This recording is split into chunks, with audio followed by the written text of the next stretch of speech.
ভারত থেকে আগত 10 বছর বয়সে সে হুজুরে ইসলাম ধর্ম গ্রহণ করেন। এখন দেখেন আমাদের ঈমান, আমরা মুসলমান হয়ে মুসলমানের ঘরে জন্ম নিয়েছি, আমরা নামাজ পড়ি না, আমরা রোজা রাখি না, হজ করি না, যাকাত দেওয়া ফরজ হয়েছে আমরা যাকাত দেই না। কিন্তু দেখেন আল্লাহ রাব্বুল আলামিন ওনার ভিতরে ওনার ঈমান এত মজবুত করেছেন যে 10 বছর বয়সে সে কালিমা ইসলাম ধর্ম গ্রহণ করেছে। সুবহানাল্লাহ বলবেন না? তো দেখেন আপনাদের সামনে অত্যন্ত গুরুত্বপূর্ণ আলোচনা পেশ করবেন। ওনার ঈমানি জজবা কতটুকু আল্লাহ পাক রব্বুল আলামিন আপনাদের সামনে ওনার মূল্যবান আলোচনা পেশ করার জন্য তৌফিক দান করেন। সকলে বলি আমিন। এবার যে আপনাদের সামনে আলোচনা পেশ করবেন হযরত মাওলানা নবী মুসলিম আব্দুল্লাহ আল মুজাহিদ কলকাতা ভারত, হুজুরকে ওনার মূল্যবান নসিহত পেশ করার জন্য সবিনয় অনুরোধ জানাচ্ছি। হ্যালো, মনিটরটা এদিক ঘুরাই দেন, আমার দিকে ঘুরাই দেন, এটা ঘুরাই দেন। সাউন্ড সেটিং আমি করতেছি, আপনি মনিটর ঘুরাই দেন। হ্যালো, ওকে, মাশাআল্লাহ। এবার সাউন্ড সেটিংয়ে আসেন। মিক্সার তো আনেন নাই? আছে, মিক্সার আছে। কত ভোল্টের? 12? হ্যাঁ, 16? আচ্ছা আচ্ছা। ইকোটা, হ্যালো, ইকো কমান, রিভার্ব বাড়ান, বেস বাড়ান। আসসালামু আলাইকুম ওয়া রাহমাতুল্লাহি ওয়া বারাকাতুহু। কেমন আছেন সবাই? সর্বপ্রথম শুকরিয়া জানাচ্ছি আমার প্রিয় তামজিদ ভাইকে,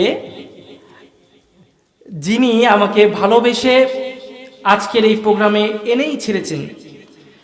মানে আজকে আমার অটোমেটিক প্রোগ্রাম ছিল, মাহফিল ছিল একটা, তো সেই মাহফিলটা ইকো কমাই দেন, সেই মাহফিলটাকে আমি অন্য একটা ডেটে ফেলিয়ে আজকে আপনারটা নিয়েছি। উনি অনেক রিকোয়েস্ট করেছেন, ভাই আপনি আসেন, আপনি আসেন। আসলেই তো আমি তো আপনার দেশের কেউ না, চাইলেই তো আর আসতে পারবো না, ঠিক কিনা জোরে বলেন? আমি এমন একটা দেশের লোক যেই দেশের কারণে বাংলাদেশের প্রতিটা মানুষ আজ জর্জরিত, ঠিক কিনা? কিন্তু আমি মনে করি এটা ভারতের দোষ না। ভারত তো একটা দেশ, দেশটা কার? জোরে বলেন কার? আল্লাহ। এই দোষটা সম্পূর্ণ ওই দেশের নরেন্দ্র মোদী, ঠিক কিনা জোরে বলেন? ঠিক কিনা জোরে বলেন? এই হালার পোহালা মুসলমানদের রক্তে রঞ্জিত করে নিজের দেশের মানুষকেই হত্যা করে, মুসলমানকে হত্যা করে ওর নজর এখন বাংলাদেশের মানুষের দিকে, ঠিক কিনা জোরে বলেন? ঠিক কিনা জোরে বলেন? ওরা এই দেশের মানুষকে পানিতে ডুবিয়ে মারে, ঠিক কিনা জোরে বলেন? এই দেশের মানুষকে হত্যা করে বর্ডারে ঝুলিয়ে রাখে, ঠিক কিনা জোরে বলেন? ওদের অত্যাচারে বাংলাদেশের মানুষ আজ জর্জরিত হয়ে গিয়েছে। অবস্থা দেখে মনে হচ্ছে অতি শীঘ্রই হয়তো ভারত বাংলাদেশ যুদ্ধ হতে পারে। আমি তো ওই দেশের মানুষ, আমি সব খোঁজ খবর রাখি। মঞ্চে একটু পানি লাগবে ভাইজান, একটু উষ্ণ গরম পানি লাগবে। ইনফ্যাক্ট আমি দেখে আসছি, এই গত কয়েকদিন আগে আমাদের মুখ্যমন্ত্রী মমতা বন্দ্যোপাধ্যায়, চেনেন নাকি? সে বলছে এই দেশে মুসলমানরা ভাইসে আসে নাই। একজন হিন্দু পৈতৃক সূত্রে যেভাবে এই দেশের বাসিন্দা, একটা মুসলমানও ভাইসে আসে নাই, সেও পৈতৃক সূত্রে এই দেশের বাসিন্দা, ঠিক কিনা জোরে বলেন? ঠিক কিনা জোরে বলেন? মমতা বন্দ্যোপাধ্যায়ের এই কথা শুনে ওইখানকার যারা হিন্দু আছে ওদের রক্তে যেন আগুন জ্বলে গিয়েছে। ওরা এখন কিভাবে প্রতিশোধ নেওয়া যায় সেই চেষ্টা করতেছে। এমনকি বাংলাদেশ বর্ডারে তারা বিজিবি পাঠাচ্ছে, বিএসএফ পাঠাচ্ছে, একটার পর একটা গাড়ি পাঠাচ্ছে সেনা ভর্তি করে। অতি শীঘ্রই হয়তো ভারত বাংলাদেশ যুদ্ধ হবে। যদি ভারত বাংলাদেশ যুদ্ধ হয়, ওই দেশের মুসলমান এই দেশের মুসলমানের কোনো পার্থক্য আছে নাকি? আছে নাকি? মুসলমান যেখানেই থাক, আমাদের পরিচয় আমরা ভাই ভাই। আমাদের পরিচয় কি? আমরা ভাই ভাই। আমরা ফিলিস্তিনিদের মৃত্যুতে কাঁদি, ঠিক কিনা চলে বলেন? কাশ্মীরে হত্যা হয়েছে মুসলমানদের, সেখানেও আমাদের অন্তর পড়ে, ঠিক কিনা জোরে বলেন? গুজরাটে ওই নরেন্দ্র মোদী একের পর এক মাদ্রাসা গুড়িয়ে দিচ্ছে, তাদের জন্য আমাদের সহানুভূতি আছে না নাই? বিশ্বের যে প্রান্তে যেখানে যে মুসলমান অত্যাচারিত হচ্ছে তাদের জন্য আমাদের চোখে পানি আসে কি না বলেন? কেন আসে? ও তো আমার ভাই। ও কি? ও হচ্ছে আমার ভাই। ভাইয়ের জন্য ভাইয়ের অন্তরে তো অবশ্যই চোখে পানি আসবে।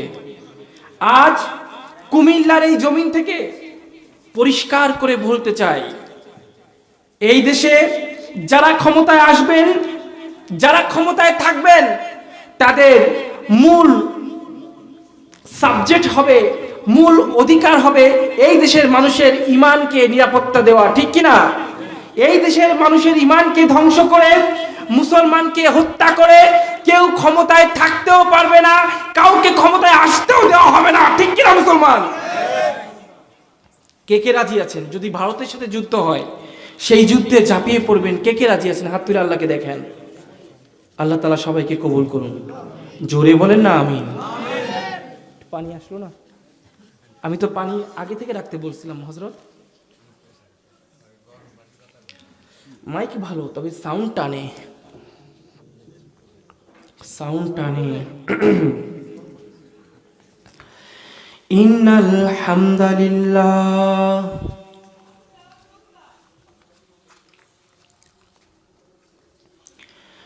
আলহামদুলিল্লাহি নাহমাদুহু ওয়া নাস্তাঈনুহু ওয়া নাস্তাগফিরুহু ওয়া নু'মিনু বিহি ওয়া নাতাওয়াক্কালু আলাইহি। সাউন্ড হবে না? হ্যাঁ। ওয়া নাউযু বিল্লাহি মিন শুরুরি আনফুসিনা ওয়া মিন সাইয়্যাতি আ'মালিনা মান ইয়াহদিহিল্লাহু ফালা মুদিল্লা লাহু ওয়া মান ইউদ্লিলহু ফালা হাদিয়া লাহু ওয়া নাশহাদু আন লা ইলাহা ইল্লাল্লাহ ওয়াহদাহু লা শারীকা লাহু ওয়া নাশহাদু আন্না সাইয়্যিদানা ওয়া মাওলানা মুহাম্মাদ সাল্লাল্লাহু তাআলা ওয়া আলা আলিহি ওয়া আসহাবিহি ওয়া বারাকা ওয়া সাল্লাম। أرسله بالحق بشيرا ونذيرا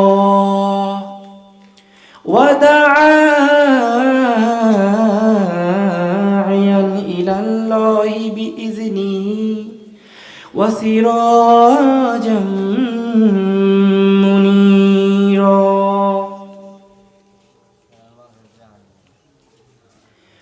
وقال الله تعالى في كلامه المجيد والفرقانه الحميد: أعوذ بالله من الشيطان الرجيم.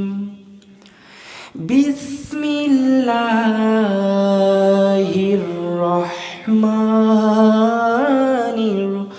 রহিম। ভাই একটু পানি আনেন না ভাই।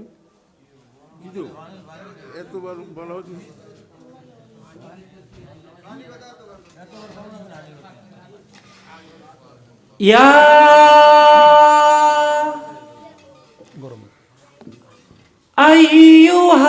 আইয়ুহাল্লাযীনা আমানু হাল আদুল্লুকুম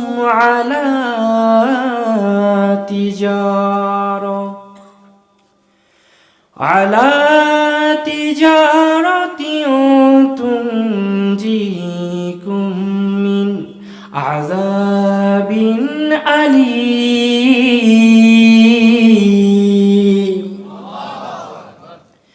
তু'মিনুনা বিল্লাহি ওয়া রাসূলিহি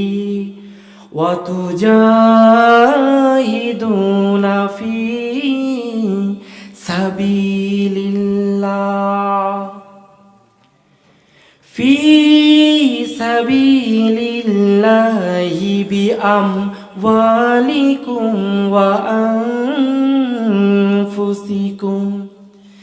ذلكم خير لكم إن كنتم تعلمون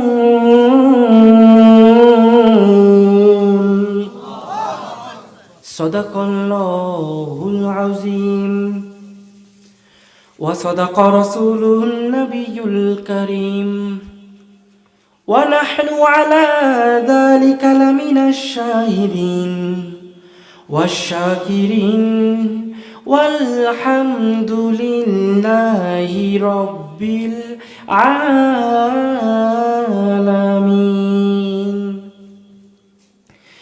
إن الله وملائكته يصلون على النبي يا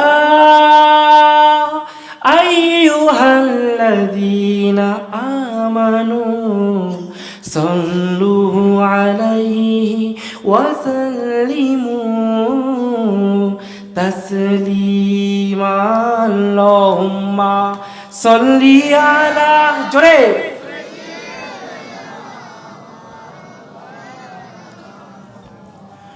وعلى آل سيدنا হেরার গুহায় তোমারি ধ্যান আসমান থেকে নামে আল কোরআন হেরার গুহায় তোমারি ধ্যান আসমান থেকে নামে আল কোরআন ভাঙলো সবার ভুল তোমারি পরে আসলো সবাই ছায়া তলে হে রাসূল তোমাকে ভুলি আমি কেমন করে হে রাসূল তোমাকে ভুলি আমি কেমন করে আল্লাহুম্মা সাল্লি আলা জোরে মুহাম্মদ ওয়া আলা আলি সাইয়্যিদিনা মাওলানা মুহাম্মদ লা ইলাহা ইল্লাল্লাহ ইলাহা ইল্লাল্লাহ লা ইলাহা লা ইলাহা ইল্লাল্লাহ মুহাম্মাদুর রাসূলুল্লাহ সাল্লাল্লাহু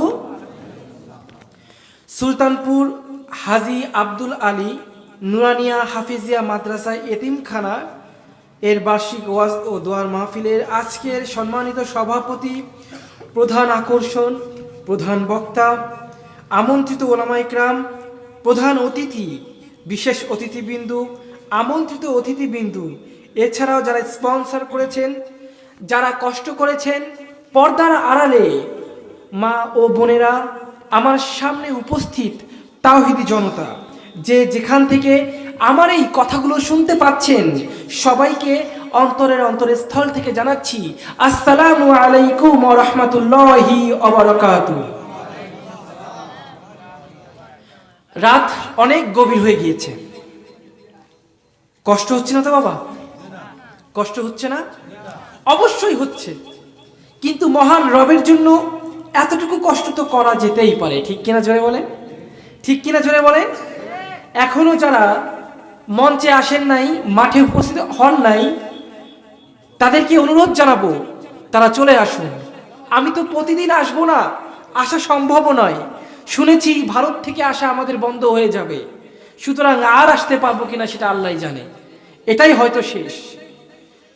তো এতক্ষণ যারা ওয়েট করে আছেন আমার মুখ থেকে কিছু কথা শুনবেন, তাদেরকে আমি আমার অন্তরের স্থল থেকে জানাচ্ছি আন্তরিক মোবারকবাদ।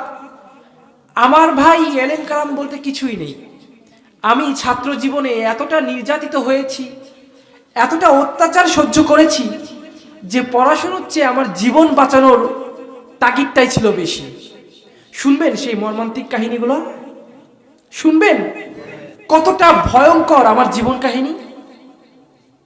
আল্লাহ, ভাইরা আমার বয়স যখন মাত্র 5 বছর, তখন আমার চোখের সামনে আমার গর্ভধারিণী মা জ্যান্ত আগুনে পুড়ে মারা যায়। আমার ছোট ভাইয়ের বয়স মাত্র 4 বছর, আর আমার বয়স মাত্র 5 বছর। ভারতের কলকাতা বারাসাতে আমার বাড়ি। সেইখানে আমার চোখের সামনে আমার আপন মা জ্যান্ত পুড়ে মারা যায়। সেদিন থেকেই আমার যেন কান্না শুরু হয়ে গেল। এই নির্মম দুনিয়াতে কতটা কষ্ট করেছি ও মুসলমান ভাইরা, তার তিল পরিমাণ কষ্ট তোমরা করো নাই। আজ পর্যন্ত কোনো মাহফিলে আমি আমার জীবনের পরিপূর্ণ কাহিনী বলিনি। এত করুণ কাহিনী বলতে গেলে আমার নিজেরই চোখে পানি চলে আসে। আর যখন চোখে পানি চলে আসে তখন গলার স্বর ভেঙে যায়, কথা বলতে পারি না। একের পর এক মাহফিল থাকে, যদি গলার কণ্ঠ ভেঙে যায়, প্রতিটি মাহফিলেই আপনাদের দোয়াতে আমি প্রধান বক্তা। তো আমি না গেলে মাহফিল হবে? মাহফিল হবে বলেন? এই জন্য আমি আমার জীবন কাহিনী বলি না, আপনারা শুনবেন। আর আমি যখন বলবো সেটা আমার চোখের সামনে ভাসবে, ঠিক কিনা বলেন? সেই যে কষ্ট, নির্মম যন্ত্রণা, অত্যাচার আমি সহ্য করেছি, আমার চোখের সামনে যখন ভাসবে তখন সেই চোখের পানি কি ধরে রাখা সম্ভব? কিন্তু আমি আজকে বলবো আমাকে আনাই হয়েছে এই জন্য। তবে একটা আয়াত আমি আপনাদের সামনে তেলাওয়াত করেছি, সেই আয়াতের তাফসীর সহ আমি বলবো, কারণ এই আয়াতের তাফসীরটা আমার জীবনের সাথে হুবহু মিলে গিয়েছে। সুবহানাল্লাহ কইলেন না? সুবহানাল্লাহ কইলেন না? আমি একের পর এক তাফসীর করব, আমার জীবন কাহিনীও বলবো, আর বর্তমান মুসলমানের ঈমান আর হিন্দুদের মধ্যে পার্থক্যটা কি আমি সেটাও তুলে ধরবো। যদি চলে যান যেতে পারেন, কোনো আপত্তি নাই, তবে পরের দিন আফসোস করবেন, কারণ আপনার পাশের লোকটা আপনাকে বলবে, আহ কি একটা ওয়াজ শুনে আইছি, না শুনলে তুই মিস করতিস। আমি যেহেতু আপনার দেশের মানুষ না, তাই আমি খুব একটা সুর দিব না বাবা, কারণ আমাদের কলকাতায় সুর চলে না, স্পষ্ট ভাষায় কাটা কাটা ভাষায় কথা বলে। শুনতে খারাপ লাগছে, আমি তবুও সুর দেব, কারণ বাঙালিরা সুরের পাগল। বাঙালিরা কিসের পাগল? সুরের পাগল।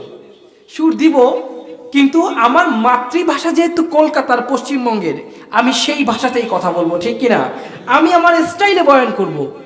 ভালো লাগলে শুনবেন, না হলে দরজা নাই, খোলা আছে, চলে যাবেন। তবে আশা করা যায় যারা বসে আছেন কেউ উঠবেন না ইনশাআল্লাহ। শেষ পর্যন্ত থাকেন। কেমন? আমার নবী বলেন, শেষ জামানায় যারা আমার উপর ঈমান আনে, আমার আল্লাহর উপর ঈমান আনে, তোমরা তাদের সাথে একটু হাত মিলাইও, কারণ তোমরা সাহাবীদের দেখো নাই, ওরাই হচ্ছে আমার সাহাবী সমতুল্য। সুবহানাল্লাহ বলেন। কিন্তু শর্ত আছে, ঈমানটা খালেস হতে হবে কার জন্য? আল্লাহর জন্য। ওই 10 বছর বয়সে ওই আল্লাহর সাথে আমার প্রেম হয়ে গেছে। প্রেম মানে বোঝেন? প্রেম হয়ে গিয়েছিল, মুহাব্বত হয়ে গিয়েছিল, তাই ইসলাম ছাড়তে পারি নাই। 2 বার ছাইরেও দিছিলাম, কিন্তু আবার আল্লাহ ফিরাই আনছে। 2 বার ইসলাম ছাইরে দিছিলাম, হিন্দু হয়ে গেছিলাম, সেখান থেকে আবার আল্লাহ আমাকে দুই বার ফিরাই আনছেন। এইবার ফাইনালি লক করে দিছে, এবার ফাইনালি নিয়ে আসছে। আলহামদুলিল্লাহ বলেন। শুনবেন সেই মর্মান্তিক কাহিনী। কেন মুসলমান হলাম, সেখান থেকে হিন্দু হতে কেন বাধ্য হলাম, আবার কেন মুসলমান হলাম, আবার কেন হিন্দু হলাম, এবং ফাইনালি আবার কেন মুসলমান হলাম। শুনবেন না বাবা? প্রথমেই বলে রাখি, ইসলাম আমার কাছে ব্যবসা না। আপনাদেরকে আমি ওপেন চ্যালেঞ্জ করছি, যদি আপনারা কেউ দেখাতে পারেন আমার 1 বিঘা জমি আছে, 1 ইঞ্চি জমি আমার নামে আছে, আমি আপনাদের হাতে জুতা পিটা খাবো।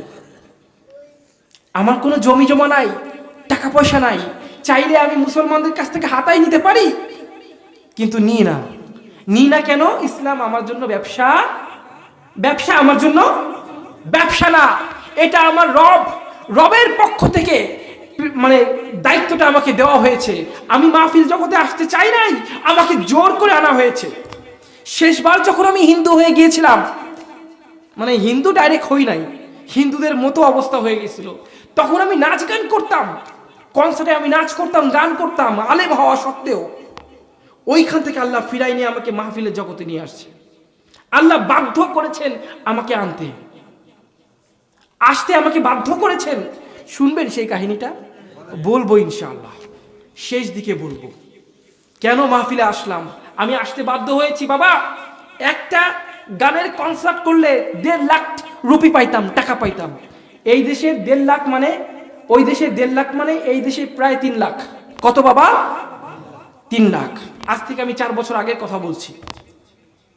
আর এখন একটা মাহফিল করলে কত পাই? 15, 20, 25, 30, এই তো। তাও সব জায়গা দেয় না, কিন্তু আমি কখনো প্রেশার দিয়ে টাকা পয়সা নিই না মানুষের কাছ থেকে। যে যা খুশি হয়ে দেয় নি, কারণ এটা আমার ব্যবসা। এটা কি আমার ব্যবসা? ব্যবসা না। যদি ব্যবসা হিসেবে নিই, আল্লাহ ঘাট ধাক্কা দিয়ে আমাকে এখান থেকে বের করে দেবে। তোরে আনলাম ইসলাম প্রচার করার জন্য, আর তুই এটাকে ব্যবসা বানাইছিস। ঠিক কিনা জোরে বলেন? এই জন্য আজ পর্যন্ত আমি ব্যবসা করতে পারি নাই, আমি টাকা জমাইতে পারি নাই। যা পাই তাই দিয়ে ডাল ভাত খাই, তাই খেয়ে বেঁচে থাকি, কিন্তু আমি কিছু করতে পারি নাই। অথচ গলার কণ্ঠ ভালো, চাইলে কিস্সা কাহিনী বলে হাজার হাজার টাকা আমি ইনকাম করতে পারি মুসলমানদের পকেট থেকে। করি না।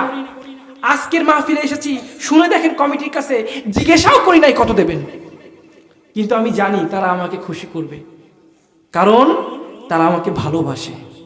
তারা কি করে? ভালোবেসেই তো আমাকে দাওয়াত দিছে। ঠিক কিনা জোরে বলেন? আপনি যদি ভালো না বাসতেন আমাকে আনতেন? ভালোবেসে যখন দাওয়াত দিয়েছেন, তারা আমাকে ভালোবেসেই দিবেন ইনশাআল্লাহ। বলছিলাম 5 বছর বয়সে আমার মা মারা গেল। এরপর বাবা বিয়ে করলেন। বিয়ে করার পরে আমার বয়স যখন 10 বছর, তখন আমার দাদি মারা গেল। কে মারা গেল? ঠাকুরমা। হিন্দুরা কি বলে? ঠাকুরমা। হিন্দু ধর্মের 4টা গোত্র আছে, শিখে রাখেন জিনিসগুলা। কয়টা গোত্র বাবা? 4টা। একটা হচ্ছে ভরদ্বাস, একটা হচ্ছে ক্ষত্রিয়, শূদ্র, এরকম 4টা আছে। ভরদ্বাস গোত্র হচ্ছে সব থেকে উচ্চ লেভেলের, সব থেকে বড়। আর সব থেকে বড় বংশের, বড় গোত্রের বংশের নাম চক্রবর্তী ব্রাহ্মণ। ব্রাহ্মণের নাম শুনছেন না? সেই ব্রাহ্মণ হচ্ছে আমি। সেই শুনছেন না ইন্ডিয়ান ঘটি? এই দেশের মুসলমানরা ইন্ডিয়ান কিছু হিন্দুদেরকে বলে না ইন্ডিয়ান ঘটি? ওই সেই ইন্ডিয়ান ঘটি হচ্ছে আমরা। আমাদের জাত বংশ হচ্ছে জমিদারি বংশ। সেখান থেকে, ব্রাহ্মণ থেকে সহজে কেউ মুসলমান হয় না। কেন হয় না? ওরা সব জানে কোন ধর্ম সত্য, কোন ধর্ম মিথ্যা, সবই ওরা জানে। তা সত্ত্বেও ওরা ধর্ম চেঞ্জ করে না বাবা। দেখবেন অনেকেই মুসলমান হয়, কিন্তু হিন্দু ধর্মে যেহেতু বিভিন্ন জাত আছে, সেই জাত অনুযায়ী তারা মুসলমান হয়। ব্রাহ্মণ থেকে সহজে কেউ মুসলমান হয় না। খ্রিস্টান ধর্মের গোত্র আছে, পাদ্রী আছে, ক্যাথলিক আছে, ব্যাপটিস্ট আছে, এই উচ্চ লেভেলের যে বংশ, এইখান থেকে সহজে কেউ মুসলমান হয় না। যদি হয়ে বসে, তাদের দায়িত্ব হয় ইসলাম প্রচার করা। সুবহানাল্লাহ কইলেন না? তাদেরকে আল্লাহ দায়িত্বই দিয়ে দেয়, যাও তোমরা ইসলাম প্রচার করো। কেন? কারণ তুমি ওই ধর্মে ধর্মগুরু ছিলে, ইসলামে এসেছো, তাও তুমি ধর্মগুরু। সুবহানাল্লাহ বলেন। সেই দায়িত্বই আমার উপর অর্পিত করেছেন মহান রব। 10 বছর বয়সে আমার দাদি মারা গেল। আমরা সবাই মিলে দাদিকে পোড়ানোর জন্য চিতায় গেলাম, শ্মশানে গেলাম, শ্মশানে গিয়ে আমার দাদিকে চিতায় পোড়ালাম। 5 বছর বয়সে আমি দেখেছি একজন মানুষ কেমনে পুড়ে মরে। ছোট মানুষ, সেজন্য মনে রাখতে পারি নাই। ওই একই জিনিস আবার আল্লাহ 10 বছর বয়সে দেখাই দিল। ঠিক কিনা যেটা বলেন? এইবার 10টা বছর বয়স আমার, আমি তো কিছু বুঝি কিনা বলেন? টুকটাক ভালো মন্দ তো বুঝি। ওই যে আগুনে পড়ার দৃশ্য এখানে কেউ দেখেছেন? চিতায় পোড়ানো কেউ দেখেছেন? কে কে দেখছেন হাত তোলেন তো। আল্লাহ আল্লাহ। আমি কোনো ধর্মকে ছোট করে কথা বলছি না, যেটা সত্য সেটা বলছি। আমি কেন মুসলমান হলাম বলা লাগবে কিনা বলেন? এটা কি কোনো ধর্মের বিরুদ্ধে? না, আমার ইসলাম আমাকে শিক্ষা দেয়নি কোনো ধর্মের বিরুদ্ধে কথা বলতে। ঠিক কিনা যারা বলেন? কোন ধর্মকে গালি দিতে আমার ইসলাম শিক্ষা দেয় নাই। আমার আল্লাহ স্পষ্ট মানা করেছেন, খবরদার কোনো অমুসলিমের মূর্তি পূজা নিয়ে কোনো কথা বলবা না, তাদেরকে গালিগালাজ করবা না, কারণ তুমি মূর্তিকে গালি দিচ্ছ, সে তোমার আল্লাহকে গালি দেবে। ঠিক কিনা জোরে বলেন? আপনি গালি দিলেন কারে? মাটির মূর্তিরে। এই মাটির মূর্তির কোনো ক্ষমতা আছে? ওরে গালি দিলেও কি বা না দিলেও কি, কিন্তু বিনিময়ে সে গালি দিল কাকে? আল্লাহকে। আল্লাহর ক্ষমতা নাই? আল্লাহ আছে না নাই? তাহলে আপনি মিথ্যা একটা জিনিসকে গালি দিলেন, আপনি সত্য আল্লাহকে গালি শোনালেন। ঠিক কিনা জোরে বলেন? অনেকটা অন্যের বাপমা তুলে গালি দিলে সেও নিজের বাপমা তুলে গালি দেয়। তার মানে আপনি অন্যের বাপমাকে গালি শোনালেন, নিজের বাপমাকেও গালি শোনালেন। এইগুলো করবেন না। কোনো ধর্মকে নিয়ে আঘাত দিবেন না, কোনো অমুসলিমকে আঘাত দিবেন না। তাকে ভালোবেসে ইসলামের কথা বুঝাবেন। অবহেলা করে, অপমান করে, আঘাত দিয়ে যদি কথা বলেন, সে তো ইসলাম গ্রহণ করবেই না, বরং ইসলামকে ঘৃণা করবে। ঠিক কিনা জোরে বলেন? আবার একটা বিষয় সাবধান, আজকালকার অনেক হিন্দু মুসলমান মেয়েদের সঙ্গে প্রেম করে, আছে না নাই? এই বাবা, এই ভুলটা ভুলেও করবেন না। যদি কোনো ছেলে মুসলমান হয়, যদি বলে আপনার মেয়েকে ভালোবাসি, মেয়েটার সঙ্গে বিয়ে দেন, তাইলে মুসলমান হব, তাকে আগে কানের পরে একখান থাপ্পড় দেবেন। তোর মুসলমান হওয়াতে বা না হওয়াতে আমাদের মুসলমানের যায় আসে কোনো? তাই তোরে যে আমি আমার মেয়েটা দেব, তুই যে সাইডে চলে যাবি না তার গ্যারান্টি আছে? এ বাবা, এখন হিন্দুদের কিন্তু মিশন এইটা, একটা চক্র আছে, আপনাদের মেয়েদের সাথে প্রেম করবে, তারপর পেটে বাচ্চা দিয়ে চলে যাবে। খবরদার খবরদার, যদি কেউ মুসলমান হয় আর তাকে যদি বিয়ে দিতে যান, জেনে শুনে বুঝে তারপরে কি দেবেন? আপনার মেয়ের সাথে বিয়ে দেবেন। মুসলমান হইছে অমনি বিয়ে দিলেন, খবরদার এমন করবেন না, ভুলেও এমন করবেন না। খারাপ লাগলো কথাগুলা? বলতে পারেন হুজুর আপনি তো নিজেই মুসলমান হয়েছেন, আপনি কি বিয়ে করেন নাই?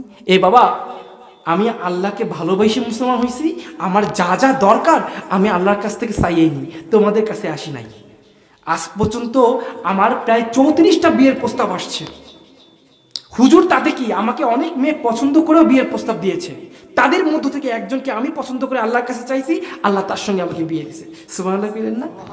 আমার তো আর বাপ মা নাই, বিয়ের প্রস্তাব নিয়ে যাবে কিনা? তাহলে আমার কে আছে? তা আল্লাহকেই বিয়ের দায়িত্ব পালন করতে হবে। ঠিক কিনা? আল্লাহ তুমি প্রমাণ দাও, তুমি তো আমার গার্জিয়ান, তুমি তো বলেছো যারা আমার রাস্তায় হিজরত করে আমি তার গার্জিয়ান হয়ে যাই। তো তুমি যে আমার গার্জিয়ান, আমার বিয়েটা তুমি করায় দাও। আল্লাহ দিছে করায়। সুবহানাল্লাহ কইলেন না? সুবহানাল্লাহ কইলেন না? শুধু তাই না, অবাক করা আরো একটা কাহিনী আমি ঘটাই দিছি। অবাক করা কাহিনী ঘটাইছি, কি শুনবেন? বিয়ের 4 দিনের মাথায় আমার হঠাৎ করে মন চাইলো আমি বাচ্চা নেব। বাবারা কষ্ট পায়েন না, বেয়াদবি মনে করেন না, যেটা হয়েছে সেটা বলতেছি। আল্লাহকে সেজদা করে বললাম, আল্লাহ আমার ছেলে লাগবে। কি লাগবে? ছেলে লাগবে। শুধু তাই না, ছেলে দিলে হবে না, আমার শর্ত অনুযায়ী দেওয়া লাগবে। দেখছেন মগের মুল্লুক, আল্লাহকে কি দিচ্ছি? কথা কয় না, শর্ত দিচ্ছি। কি দিচ্ছি? অনেকে চাইয়ে শত মানে বছরের পর বছর ওয়েট করেও সন্তান পায় না। আমি বিয়ের 4 দিনের মাথায় দোয়া করছি, সেই দোয়া কবুল হইছে। 5টা শর্ত দিছি, সেই শর্ত অনুযায়ী আল্লাহ আমাকে ছেড়ে দিছে। সুবহানাল্লাহ বলেন। কেন? তাকে আমি ভালোবাসি, তিনি আমাকে ভালোবাসে, আমি যা চাবো তিনি দেবেন। তো দেবেন না? 1 নাম্বার বলেছি, আল্লাহ এমন একটা ছেলে দিবা যেই ছেলে আমার পক্ষ থেকে ইসলাম প্রচার করবে। সুবহানাল্লাহ বলেন। 2 নাম্বার শর্ত, ছেলেটা হতে হবে অতি সুন্দর। মারাত্মক সুন্দর হওয়া লাগবে। 3 নাম্বার শর্ত, ওই ছেলের কোনো রোগ বালাই দেব না। 4 নাম্বার শর্ত, ওই ছেলে মায়ের পেটে যে কয়দিন থাকবে সে কয়দিন মাকে কোনো ডিস্টার্ব করতে পারবে না। 5 নাম্বার শর্ত, সে যে তোমার বন্ধু হবে, তোমার অলি হবে, তার প্রমাণ তাকে দিতে হবে। জন্মের পরে তার প্রমাণ দিতে হবে, তা না হলে আমি ছেলে হিসেবে একসেপ্ট করব না। যেমন ইমান, আল্লাহু আকবার, তেমন আল্লাহ মানে দিয়ে দিছে আমাকে। এই 5টা শর্ত অনুযায়ী আল্লাহ আমাকে ছেলে দিছে। সুবহানাল্লাহ বলেন। অনেক সুন্দর চেহারা, মাশাআল্লাহ, কোনো রোগ নাই, বিন্দু মাত্র কান্নাকাটি করে না, অকারণে কান্নাকাটি করে না, আমাকে ডিস্টার্ব করে না। মায়ের পেটে যে কয়দিন ছিল একটা লাঠি পর্যন্ত মারে নাই। আর এখন বয়স 4 মাস। আমার ছেলে জিকির না শুনলে খায়ও না, ঘুমায়ও না। সুবহানাল্লাহ বলেন। জিকির চালায় রাখতে হবে ঘরে, অল টাইম কোরআন তেলাওয়াত চলবে, তবে সে খাবে, ঘুমাবে, না হলে সে খায়ও না, ঘুমায়ও না। আর আমার মনে হয় ছেলেটা জন্মগত হাফেজ, কারণ সে এখনই আ করে, বয়স 3 বা 4 মাস, 4 মাস বয়স, খালি আ করে, কথা বলে আমার সাথে। না জানি কোরআন তেলাওয়াত করে কিনা, হতে পারে না, আল্লাহ চাইলে দিতে পারে না। একদিন চাইছিলাম ওই রকম, যে আল্লাহ একটা ছেলে দিও, জন্মগত হাফেজ দিও। আমি তো হাফেজ হইতে গিয়েও হইতে পারলাম না, তাকে দিও। আল্লাহ চাইলে কি না সম্ভব, সব সম্ভব না। চাওয়া মাত্রই সন্তান দিছে, আমার ইচ্ছা মতো সন্তান দিছে। সেই আল্লাহকে সেজদা না করে পালা যায় বলেন? এখন যদি প্রশ্ন করি, আল্লাহ কি আমার একার? আল্লাহরে আমি কিনে নিছি নাকি ওই আল্লাহ আপনার জন্য? বলেন, আমি চাইলে যদি পাই, আপনি কেন পাবেন না? এই যে কোরআন ছুঁয়ে বলছি, একটা কথা মিথ্যা বলি নেই, একটা কথা মিথ্যা বলিনি, এই কোরআন ছুঁয়ে বললাম। তাহলে সেই আল্লাহ আমার, আপনার না? আপনার কথা শোনে না কেন? আমার কথা শোনে কেন? শুনবেন সেই কাহিনীটা? হ্যাঁ, আল্লাহ এহা হাম সব মুসাফির দিল না লাগা, আহলে হক সে দিল তুঝে আব করতা যা, এহা হাম সব মুসাফির দিল না লাগা, আহলে হক সে দিল তুঝে আব করতা যা, শাহ দৌলত कुछ हकीकत में नहीं, जिंदगी में बंदगी तू कौन है, जिंदगी बे बंदगी शर्मिंदा है, जिंदगी बे बंदगी शर्मिंदा है। ভাইরা আমার, ওই শ্মশান থেকে বাড়ি ফিরে আসলাম। বাড়ি ফিরে আসার পরে যখন ঘুমাতে গেলাম, ঘুমের মধ্যে বারবার সেই স্বপ্নে আমি চিতার আগুন দেখতে পেলাম। কি দেখতে পেলাম? প্রতিদিন এই একই কাহিনী আমার সাথে হয়। চিতার আগুন আমার চোখের সামনে দাউ দাউ করে জ্বলে ওঠে।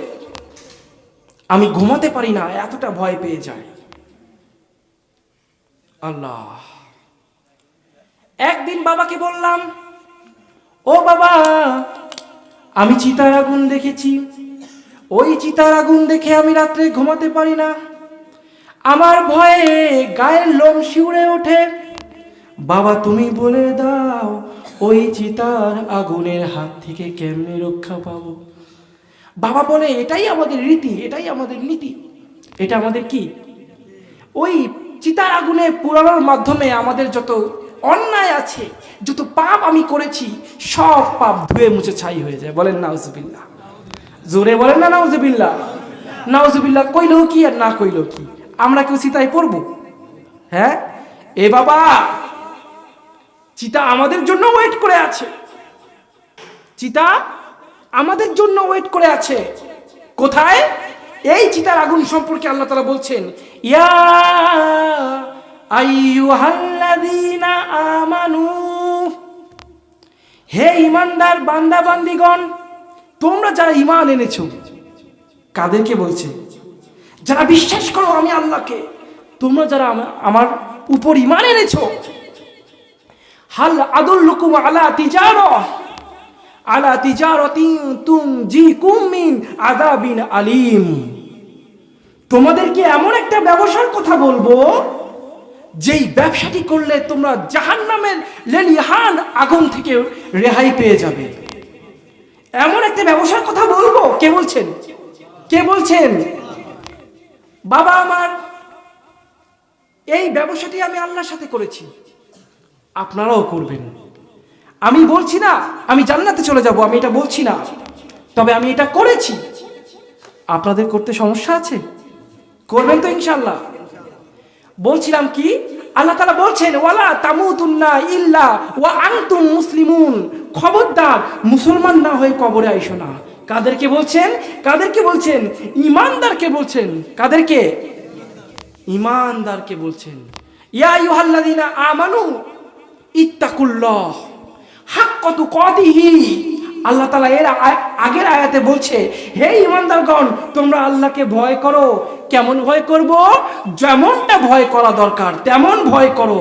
আর ভুল করে খবরদার কবরে আইসো না। কবরে আসবা তো মুসলমান হয়ে আসো, মুসলমান না হয়ে কবরে কিন্তু আইসো না। মুসলমান কারা? ওই যে তিনটা ব্যবসার কথা আল্লাহ তাআলা বলে দিয়েছেন। কয়টা ব্যবসা বলেন? এইবার দেখুন এই তিনটা ব্যবসা আমি আল্লাহর সাথে কেমনে করি। খারাপ লাগে? অফ করে দিব? বাবা, যেহেতু এটা একটা মাহফিল, আমি শুধু আমার জীবন কাহিনী বলে যাব এমন বক্তা আমি না। আমাকে তো কোরআন হাদিস দিয়ে কথা বলতে হবে, তাই না? আমার জীবন কাহিনীর সাথে সম্পর্কিত একটা আয়াত দিয়ে আমি কথা বলছি। খারাপ লাগছে? আল্লাহ আমাদের সবাইকে কবুল করুন। জোরে বলেন না আমি। স্বপ্নে দেখার পরে বাবা আমার এই উত্তর দিল। আচ্ছা, এই উত্তর নিয়ে আমি কয়েকদিন সন্তুষ্ট থাকলাম, ভুলে গেলাম। কিন্তু হঠাৎ করে একদিন আল্লাহ তাআলার পক্ষ থেকে আমাকে স্বপ্নে দেখানো হলো। স্বপ্ন আছে না নাই? স্বপ্ন সত্য হয় না? নবীদের সন্তানদেরকেও আল্লাহ তাআলা স্বপ্ন দেখাইছে। নবীদের সন্তানদেরকেও আল্লাহ তাআলা কি দেখাইছে? স্বপ্ন দেখাইছে। স্বপ্ন সত্য। কিছু কিছু বান্দাকে আল্লাহ স্বপ্নের মাধ্যমে ওসিয়াত করে থাকেন, পথ প্রদর্শন করে থাকেন। সুবহানাল্লাহ বলেন। ইয ক্বালা ইউসুফু লিআবিহি ইয়া আবাতি ইন্নী রাআইতু আহাদা আশারা কাওকাবান ওয়াশ-শামসা ওয়াল কমারা রাআইতুহুম লি সাজিদিন।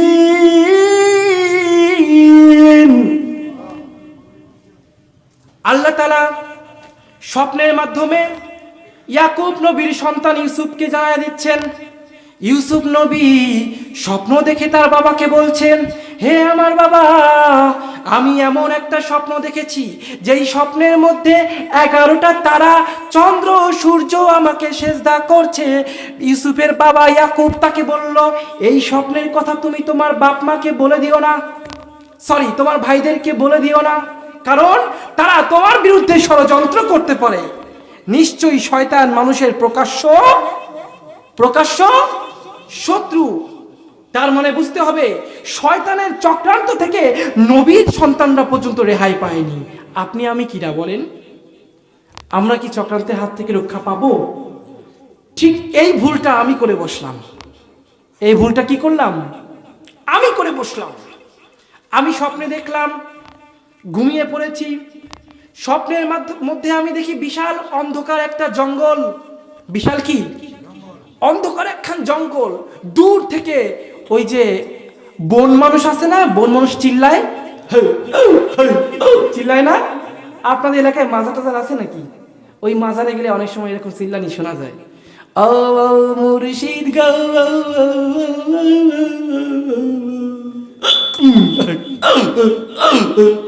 আছে না নাই? হ্যাঁ আছে না? আল্লাহ, ওই রকম চিৎকার দিচ্ছে কিছু মানুষের কণ্ঠ।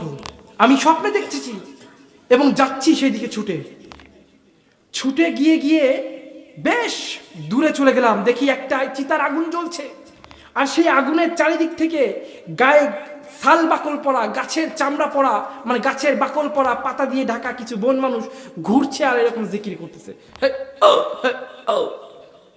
আমি একটু ভালো ফলো করে দেখলাম, চিতায় যে মানুষটা পুড়ে পুড়ে ছাই হয়ে যাচ্ছে, ওইটা আমি। ওইটা কিডা? ওইটা কিডা? আমি। পরের দিন সকালে এই স্বপ্নের বিষয়ে আমি বললাম হিন্দুদের মহাগুরুর কাছে। আমাদের কলকাতার একজন গুরু আছে, গুরুর আবার গুরু আছে না? আমার বাবা গুরু, তারও গুরু আছে, তার উপরেও গুরু আছে, ঠিক কিনা জোরে বলেন? গুরুর উপর গুরু আছে না নাই? আমাদের ইসলাম ধর্ম তো আছে, আছে না? আমার পীর, তার পীর, তার পীর, আছে না নাই? ওই গুরুকে আমি বললাম যে আমি এই স্বপ্ন দেখেছি। এই যে ইউসুফ যেমন তার পিতা মানা করলো, খবরদার এই কাহিনী তুমি কাউকে বলে দিও না, স্বপ্নের কথা বলো না, তারা তোমার বিরুদ্ধে ষড়যন্ত্র করবে। ওই গুরুর কাছে আমার স্বপ্নের ব্যাখ্যা চাওয়ার কারণে, স্বপ্নের কথা বলার কারণে হিন্দুদের একটা গ্রুপ আমার বিরুদ্ধে ষড়যন্ত্র করতে শুরু করছিল। আমি যখন ধর্মগুরুকে বললাম আমি স্বপ্নে এই দেখেছি, ধর্মগুরু বুঝে ফেলেছে যে এ হিন্দু ধর্ম ছেড়ে চলে যাবে। শুধু ছেড়ে চলে যাবে তাই না, এ যে ধর্ম গ্রহণ করবে সেই ধর্মের প্রচার করবে।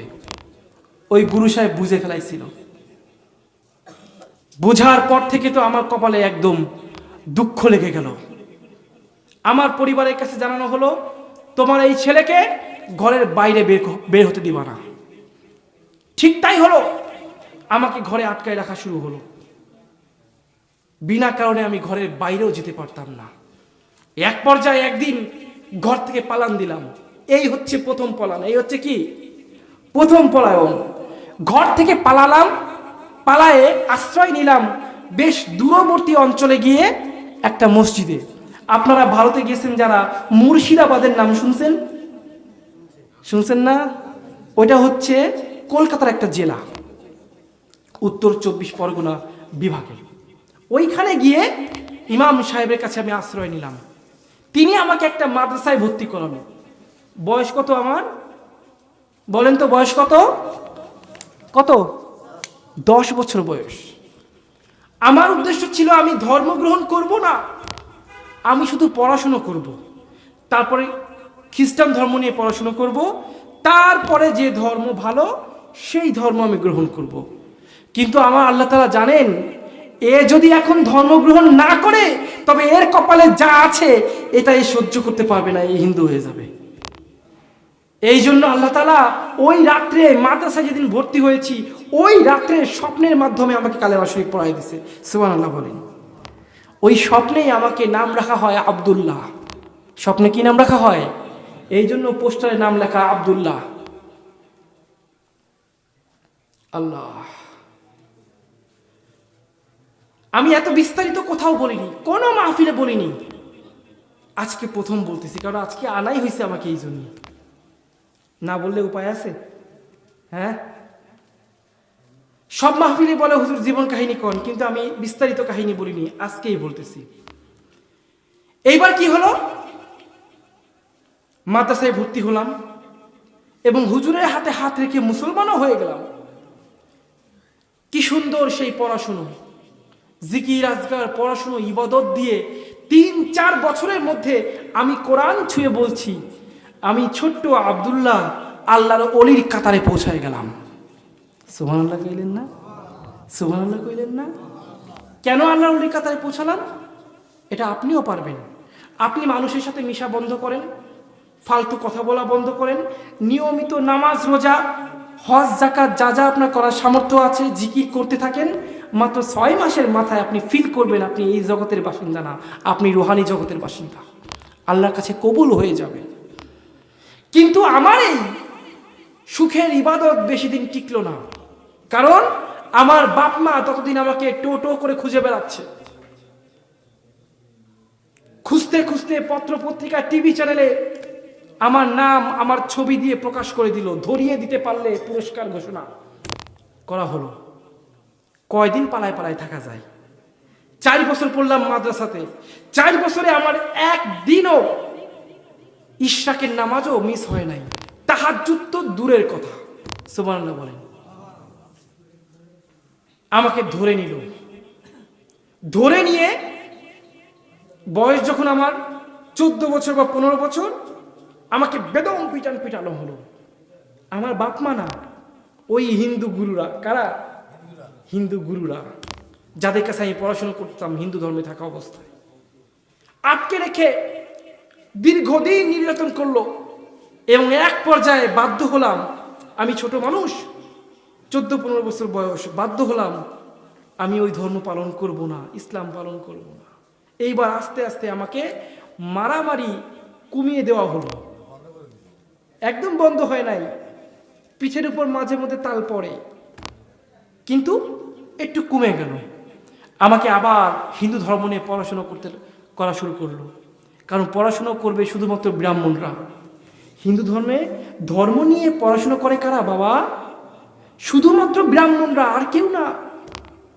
এইভাবে টানা 2 বছর পড়াশোনা করলাম। পড়াশোনা করার পরে একদিন রাতে আমার ইসলামের কথা খুব মনে পড়ল।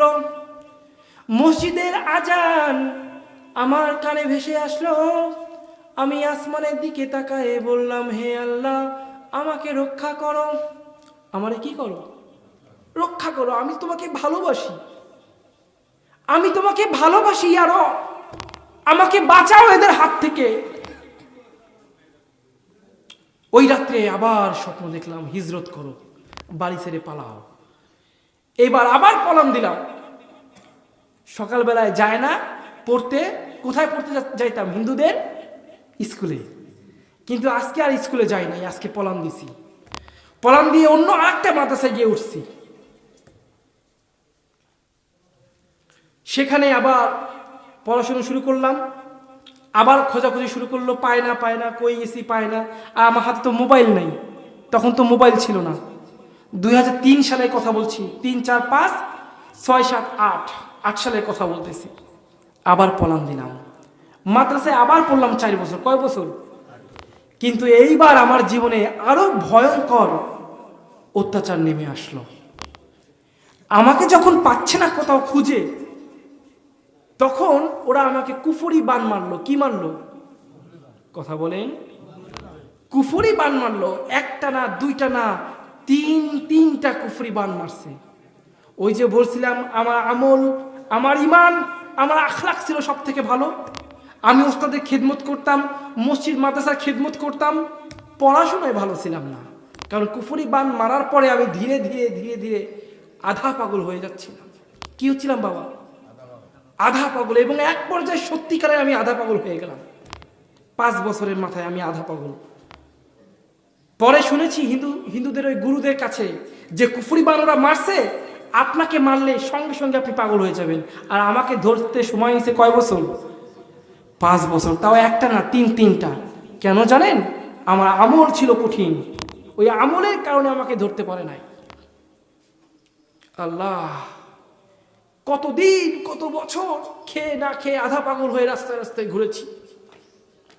মুখে শুধু জিকির থাকতো, লা ইলাহা ইল্লাল্লাহ। এই ছাড়া নামাজ নাই, রোজা নাই, কোনো কিছু নাই। আধা পাগল হয়ে কোন দিক যাচ্ছি, কোথায় যাচ্ছি, কোনো ঠিক নাই। সেই আধা পাগলের মতো অবস্থা মাঝে মধ্যে এখনো হয়। কুফরি বান আমাকে এখনো ধরে, এখনো কোনো দিক আমার থাকে না। মাঝে মধ্যে এরকম নদীর পাড়ে গিয়ে বসে বসে জিকির করি। এখনো জিকির ছাড়ি নাই, জিকির আমার মুখে আছে।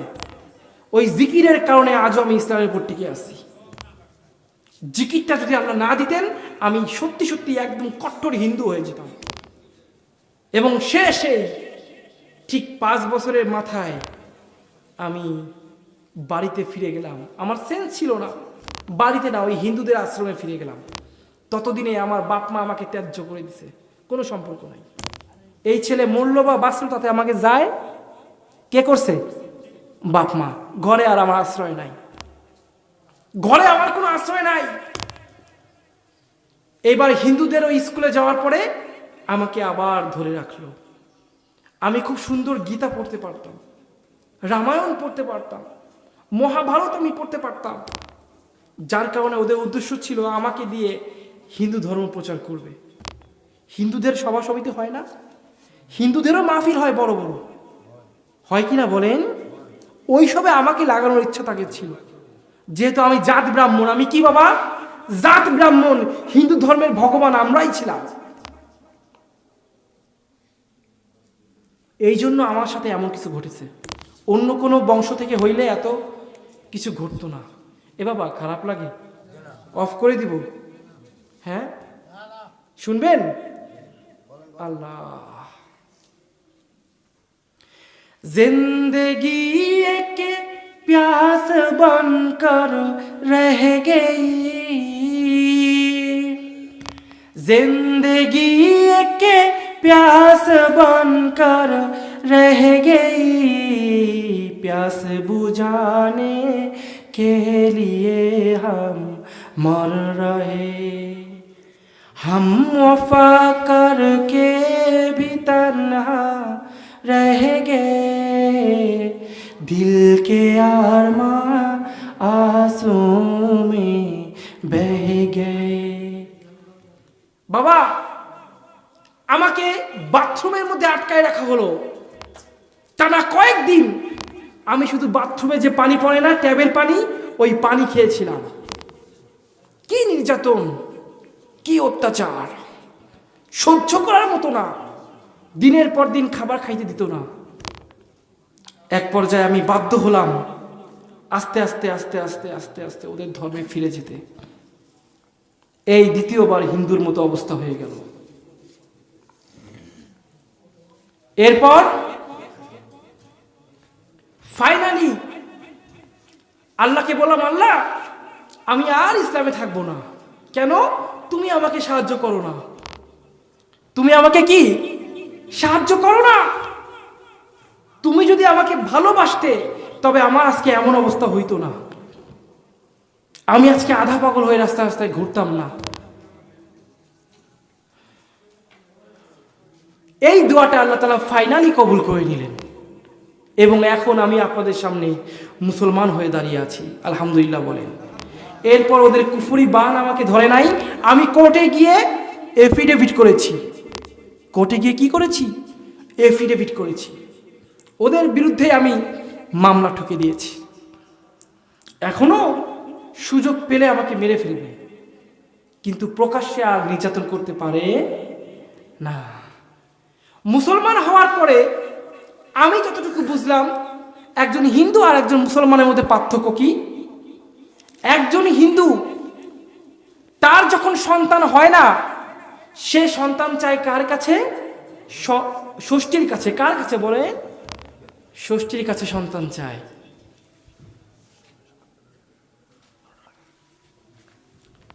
বাবা আপনি আমি মুসলমান, আমরা কি ষষ্ঠী পুজো করি? আমাদের সন্তান দেবে কে?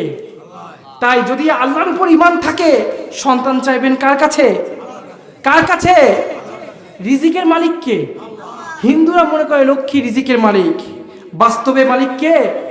জোরে বলে। রিজিকে কষ্ট হচ্ছে, আপনি আল্লাহর কাছে চাইবেন, আল্লাহ তাআলাই আপনাকে রিজিক দিয়ে দেবে। মানুষের দেওয়ার কোনো ক্ষমতা নেই। আমি সংক্ষেপে আমার জীবন কাহিনী বলেছি আপনাদের মধ্যে, আরো অনেক কিছু বাকি ছিল যা আমি বলি নাই। মিথ্যা বানোয়াট কথা আমি বলি না, আজকে একটু বিস্তারিত বলেছি। যেহেতু রাত অনেক গভীর হয়ে গিয়েছে, বাইরে বৃষ্টির মতো কুয়াশা পড়ছে, ঠিক কিনা জোরে বলেন? ঠিক না? আমি জানতাম এত রাত পর্যন্ত মানুষ টিকে থাকা অনেক মুশকিল হয়ে যাবে, তবুও যে আপনারা আছেন আলহামদুলিল্লাহ। জোরে বলেন আলহামদুলিল্লাহ। আল্লাহ আমাদের সবাইকে কবুল করুন। জোরে বলেন না আমিন। ওয়া আখিরু দাওয়ানা আনিল হামদুলিল্লাহি রাব্বিল আলামিন।